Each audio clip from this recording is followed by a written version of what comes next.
Hello everyone, welcome back to our online class. Again, this is Sir Marvin Caballero and I am your instructor in Rizal's Life and Works. So for today's lecture, we're going to tackle about the second wave of Filipino struggle. The peaceful means of struggle against the Spaniards did not end the injustices of the colonizers in our country. In spite of the campaign for social reforms of the Filipinos in Spain before, the Spanish colonial government in our country failed to deliver the needed reforms for the Filipinos. So the second wave of Filipino struggle was more violent. The patience of the masses ended up, and with their arms, they want to gain independence from the country. So these masses were enlightened by the Criollos, especially by Dr. Rizal. This novel gave them idea about the revolution, how could it overthrow the government, and to realize their aim, they founded the KKK. So that is our topic for today. It's all about the Katipunan. So to begin with, let's define first what do we mean by KKK. KKK stands for Kataas-Taasan, Kagalang-Galang Katipunan ng Anak ng Bayan, or it is simply known as the Katipunan.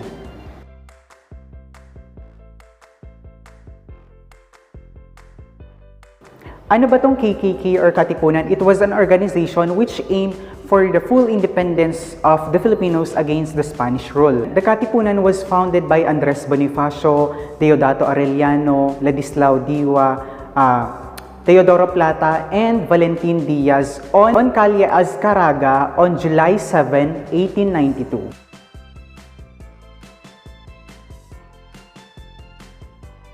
Andres Bonifacio took the leadership as the Supremo of the KKK. But take note that Andres Bonifacio was the third Supremo of the KKK. Hindi siya yung unang naging President or Supremo ng KKK. Now, let's move on to the membership of the KKK. So, paano ba sila nagre-recruit ng members? So, the Katipunan used the triangle system as their way to recruit members.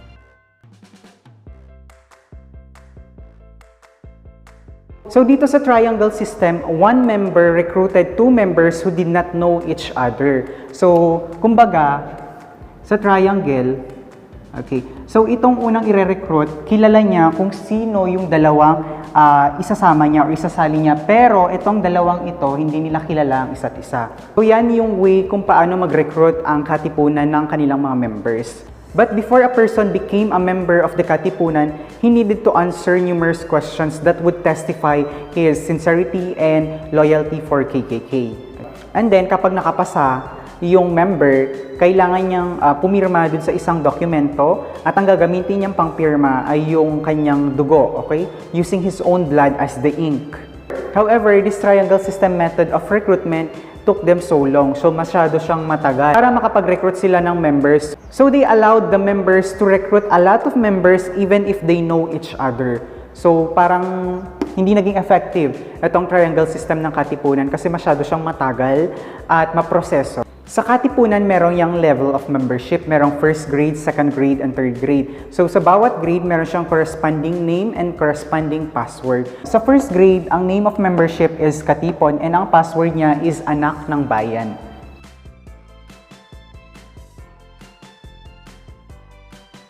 And then sa second grade, we have Kawon. And then the password is Gomburza.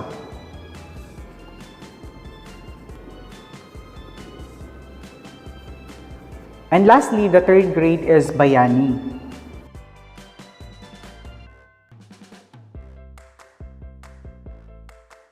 And the password is Rizal. So, ito yung level of membership sa Katipunan. Okay? So, first grade, Katipon, ang password, Anak ng Bayan. Second grade, Kawal, password, Gomburza. Third grade is Bayani and the password is Rizal. Now, let's move on to the structure of KKK. First, we have the Supreme Council or the Kataas-Taasang Sanggunian.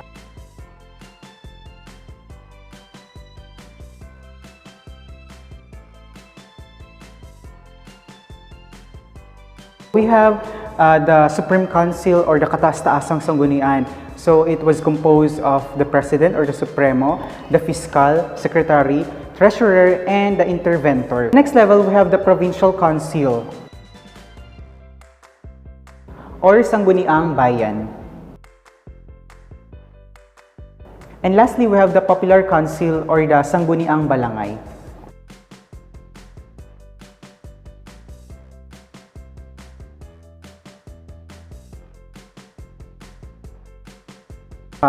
So itong kartilya, it is composed of the teachings of the Katipunan na kailangang isundin ng mga members, and ito yung parang naging guide nila to become a better citizen. It was written by Emilio Jacinto.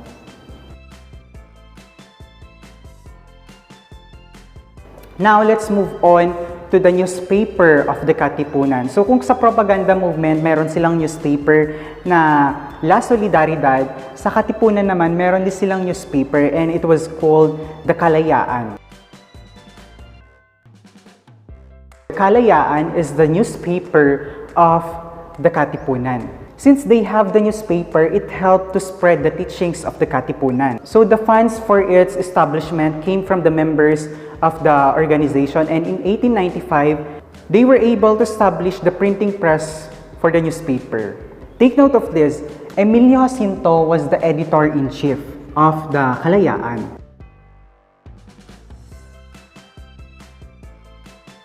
However, they put the name of Marcelo H. Del Pilar as the front editor of the newspaper.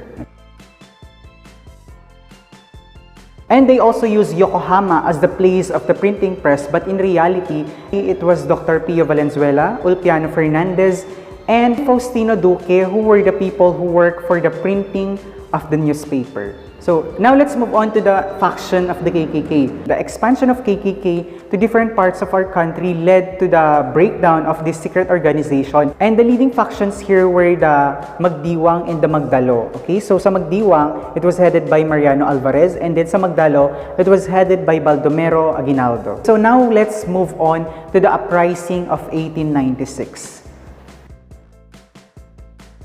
Okay, so the violent struggle of the Filipinos against the Spaniards started in 1896. So, merong 8 probinsya sa Pilipinas na nagsimula ng kanilang revolution.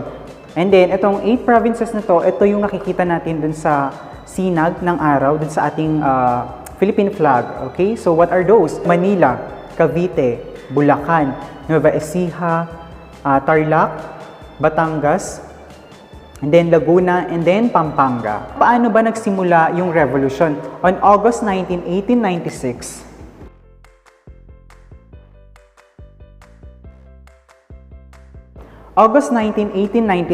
Father Mariano Gil was able to know the information about the KKK because of confession of honoraria.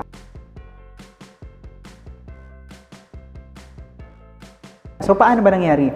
So, Father Mariano Gil was able to know the information about the secret organization, the KKK, because of the confession of honoraria. So, sino si honoraria? Si honoraria, siya yung sister ni Teodoro Patino. Si Teodoro Patino ay isang member ng KKK.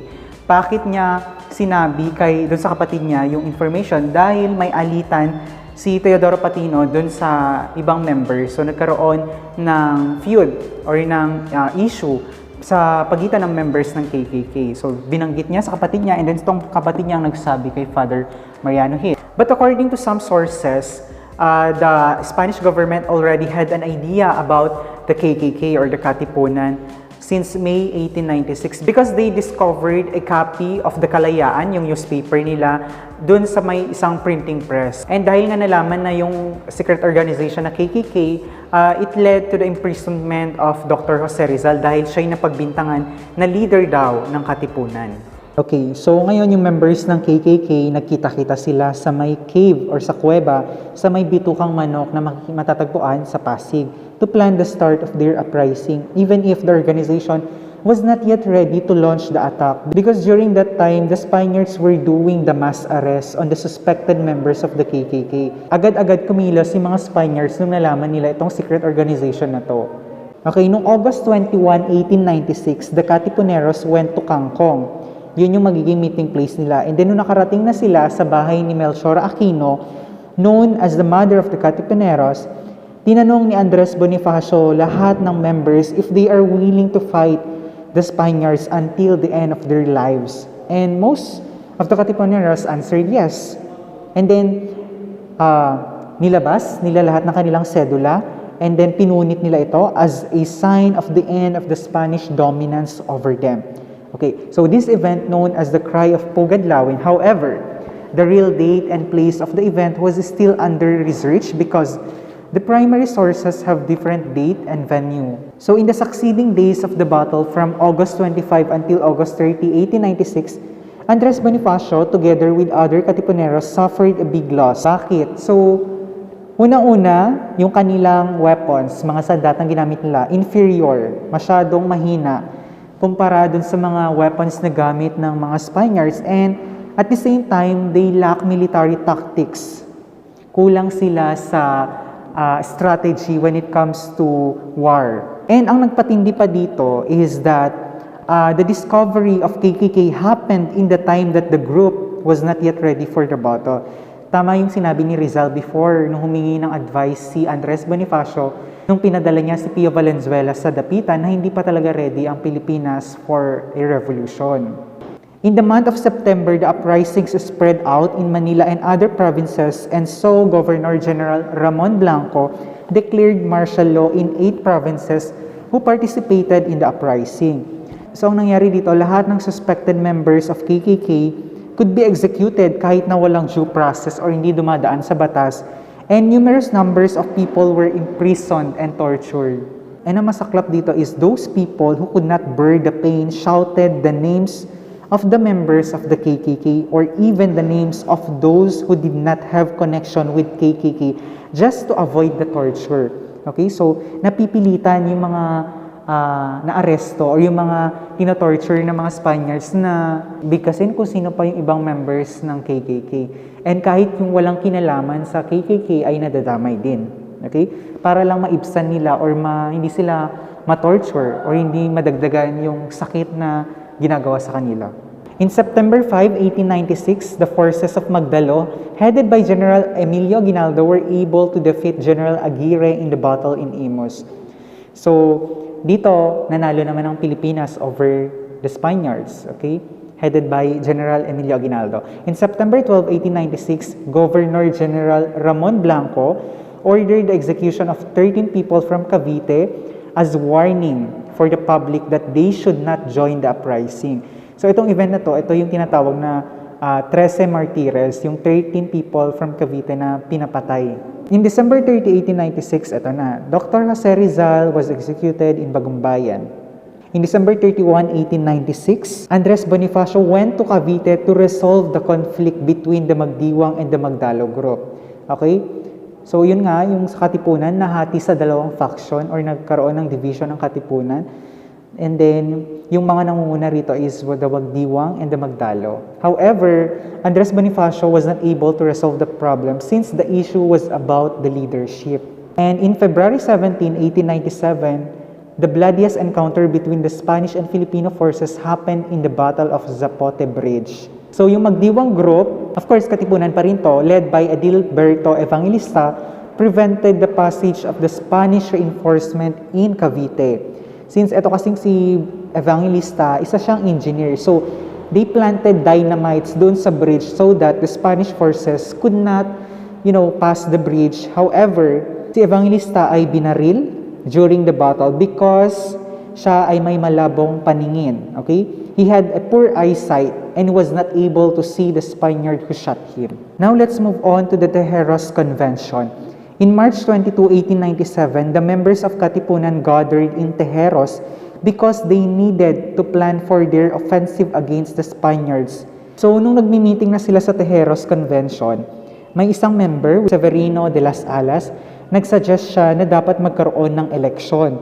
So, kahit na hesitant si Andres Bonifacio na magkaroon ng eleksyon, wala siyang choice kundi payagan na magkaroon. Okay? Ang nasabi na lang dito ni Andres Bonifacio is, they should respect whoever was elected even he was not educated. Di ba hindi nga nakapagtapos ng pag-aaral si Andres Bonifacio, siya ay natuto sa kanyang sarili. Okay? So, self-study ang ginawa ni Andres Bonifacio nung siya ay bata pa lamang. Ang nakakagulat dito, Emilio Aguinaldo was not present in the convention. Wala siya doon. Okay? But still, he won the presidency over Andres Bonifacio.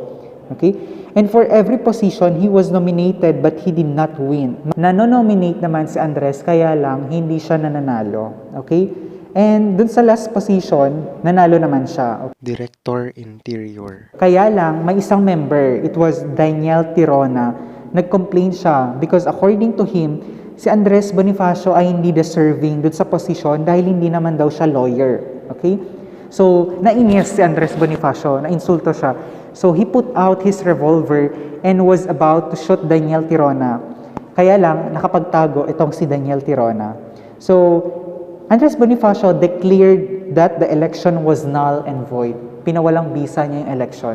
So, in March 23, 1897, nagkaroon na naman ng panibagong meeting sa NAIC and nagkaroon ulit ng election. And Andres Bonifacio won the presidency. But the Filipino forces could not advance against the Spaniards because of the issue of legitimate leadership.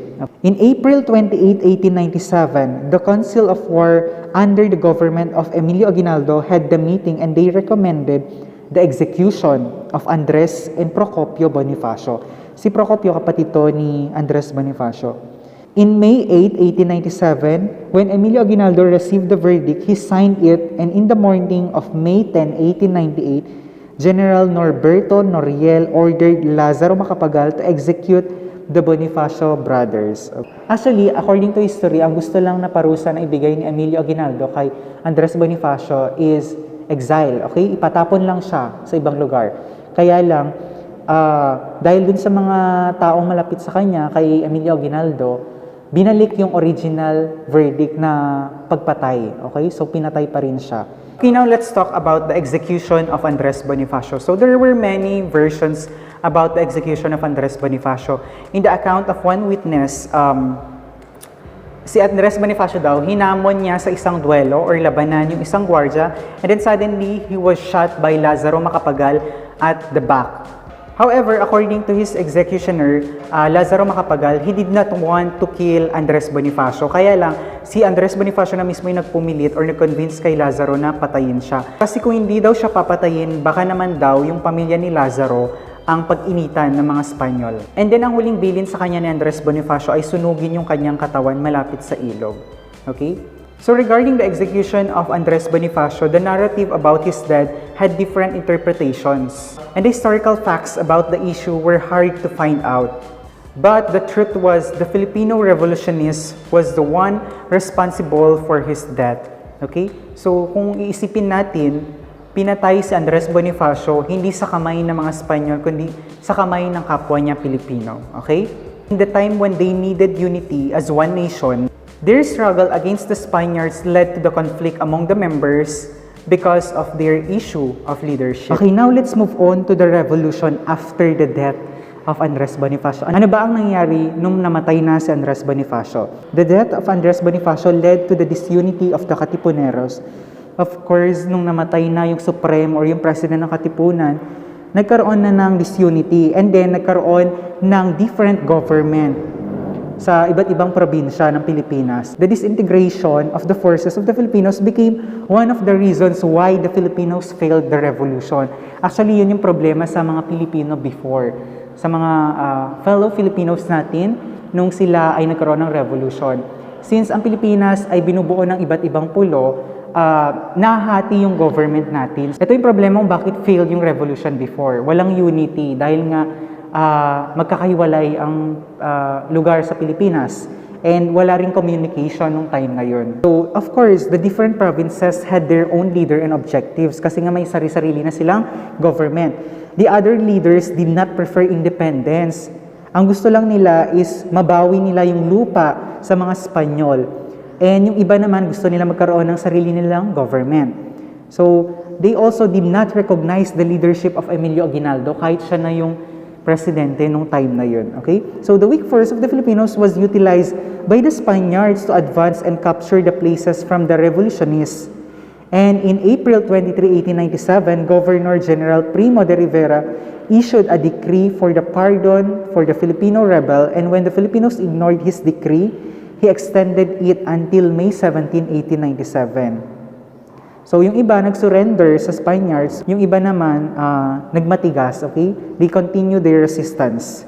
Ito na yung ginamit na pagkakataon ng mga Spaniards to capture some places in the Philippines. The forces of Aguinaldo established their headquarters in Biak na Bato, San Miguel de Mayumo, Bulacan. So, they took advantage the geographical location to keep the Spaniard from getting into their headquarters. And then, nung nasa Biak na Bato, yung grupo ni Emilio Aguinaldo, they were able to gain new forces from the provinces of Central Luzon. In the continuing resistance of the Filipino against the Spaniards, si Governor General Primo de Rivera, pinagbawal niya lahat ng Pilipino na umalis ng kanilang probinsya. However, the natives did not mind the decree and continued their uprisings. And then, si Emilio Aguinaldo, he issued a proclamation that stated the demands of the Filipinos to the Spanish government. Ano-ano yung mga nakalagay doon? Una, removal of the friars and the secularization of the parishes. Second, the equality between the Filipinos and Spanish. Third, the freedom of speech and representation of the Filipinos in the Spanish Cortes. But he did not include the independence of the country. Okay? So this could also mean that his government was still willing to reconcile with the Spanish government. Now let's move on to the Treaty of Biak na Bato. The chance of reconciliation was mediated by Pedro Paterno. He was a Creole who wanted the Spanish government to take over the administration of the country. So si Pedro Paterno, siya yung nakipag-negotiate kay Emilio Aguinaldo at kay General Primo de Rivera para pagkasunduin yung dalawang bansa, which is the Philippines and the Spain. In December 12 to 15, 1897, both sides worked for peace settlement. So noong December 15, 1897, after 3 revisions, pinirmahan na ni Pedro Paterno yung treaty or yung kasunduan for the part of the Filipinos. And sa part naman ng mga Spanish, si Primo de Rivera yung pumirma.